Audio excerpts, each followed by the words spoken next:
सल्लल्लाहु अलैहि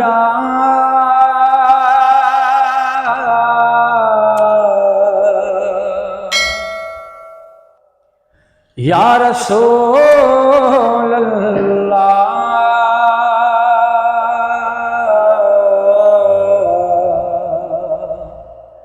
वसल्लम अलैका या हबीब अल्लाह। सुभान अल्लाह।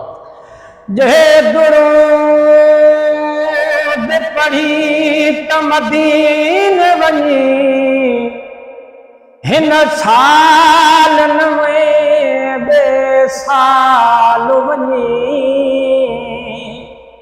जे समर न थई त बि सबब थींदी हुजण हाज़री तूं हर हाल वञी।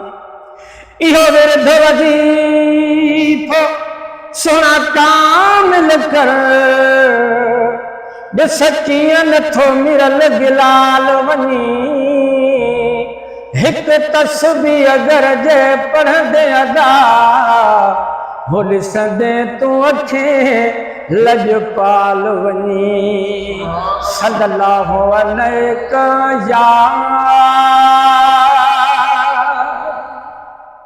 या रसूल अल्लाह वसल्लम अलैका या हबीब अल्लाह।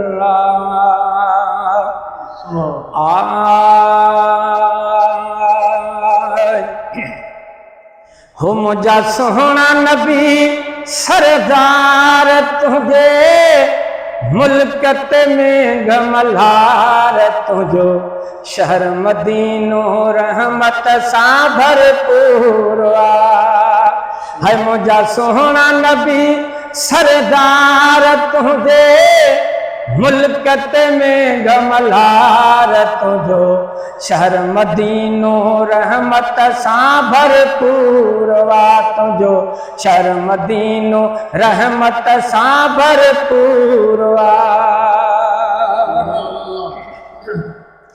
है। सुभान अल्लाह हर माण्हू चए पहिरीं नज़र जॾी नीलुन ते पए पहिरीं नज़र जॾी नीलुन ते पए है। सुभान अल्लाह हर माण्हू चए पहिरीं नज़र जॾी नीलुन ते पए पहिरीं नज़र जॾी नीलुन ते पए हो ॾिसी नीलुन जा सिंगार तुझे मुल्कत में गमलार तुझो शहर मदीनो रहमत सां भरपूर तुझो शहर मदीनो रहमत सां भरपूर मुंहिंजा सोहणा नबी सरदार तुझे मुल्कत में गमलार तुझो शहर मदीनो रहमत सां भरपूर है। मां सदको थिया अज भी मथा ॾींहं तपे त छटियूं कनि छाऊं है। मां सदको थिया मिठा अज भी मथा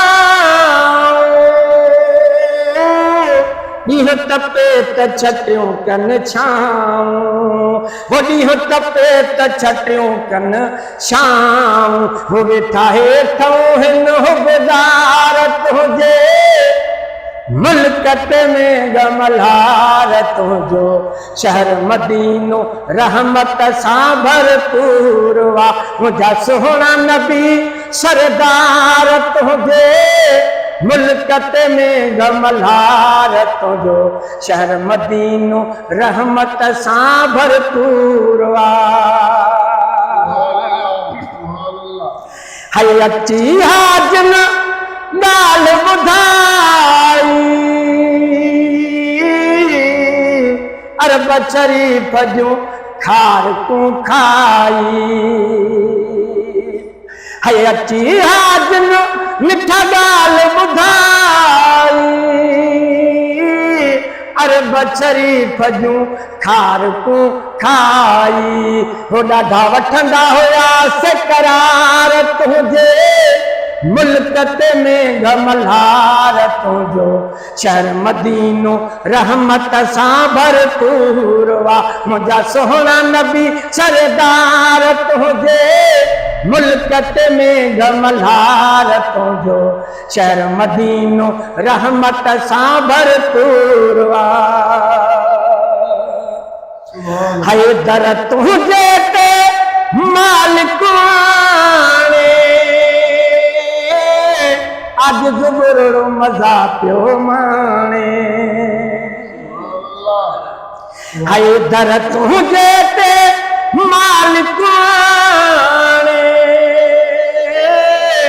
आज ज़ुबुरड़ो मज़ा पियो माणे है आज ज़ुबुरड़ो मज़ा पियो माणे ओ मुंहिंजा मोहब मिठा मन ठार तुझे मुल्क में गमलार तुझो शहर मदीनो रहमत सां भरपूर वा मुंहिंजा सोहणा नबी सरदार तुझे मुल्क में गमलार तुझो शहर मदीनो सोहणा रहमत सां भरपूर वा।